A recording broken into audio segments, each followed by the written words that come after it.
વિજલપુર વિસ્તારના મારુતિનગરમાં bike parking જેવી સામાન્ય બાબતે બે પાડોશી પરિવારો વચ્ચે ઉગ્ર બોલાચાલી બાદ મામલો મારામારી સુધી પહોંચ્યો હતો.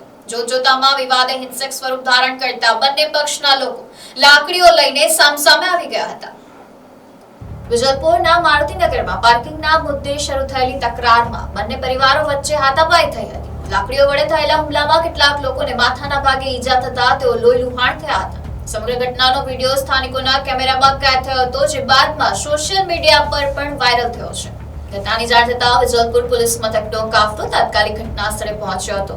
પોલીસે બંને પક્ષોની રજૂઆત સાંભળી હતી અને મામલે સામસામે ફરિયાદ નોંધવા સહિતની કાયદેસરની કાર્યવાહી હાથ ધરી હતી. મારું નામ સંજય અર્જુન બોરી છે. હું રહેવાસી વિજલપુર વનગંગા સોસાયટી. કાલ રોજ અમારો ઉગ્ર બોલાચાલી થવાથી મોટી બબાલ થઈ અને અમે સમજાવવા ગયા તો એમણે સામેવાળાએ મને રોડના થ્રુ માથામાં ફટકો માર્યો. જે મને 4 ટાંકા આવેલા એને મારી વાઈફને બી મારેલું છે અને એમને બી 8 ટાંકા આવેલા છે.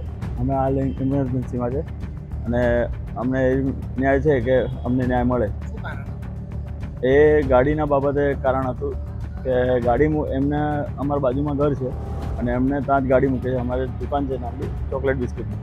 હવે ત્યાં એ ચોકલેટ બિસ્કિટની દુકાનની સામે જ ગાડી મૂકે છે. તો અમે 4-5 વાર કહેવા ગયા, મારા સમાજના આગેવાન બી કહેવા ગયા તો એ એમ કહે છે કે જે થાય ને તોડી લો, અહીંયા જ ગાડી રહેશે એમ કહે છે અને ગાડી હટાવતો નહીં હતો. પછી કાલે મેં નોકરી પરથી આવ્યો તો મેં ભરત ગેસમાં કામ કરું તો મેં એમને એમ કીધું, મેં કે મારે બાટલા ઘરમાં મૂકવાના છે તો તમે ગાડી હટાવો.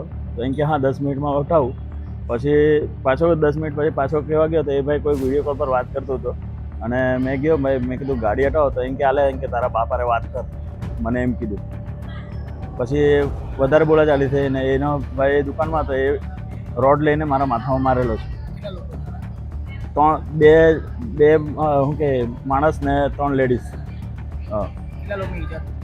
હે એ લોકોને કોઈને ઈજા નથી કેમ કે એ લોકો ટોટલી સામાન હાથે હતા.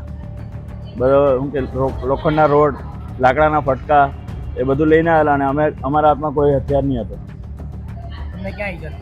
અમે માથાના ભાગે 4 ટાંકા આવેલા અને મારી પત્નીને પછાડીના ભાગે 8 ટાંકા આવેલા છે. લોખંડના રોડ મારેલા છે. Bureau report NEC news, Navsari.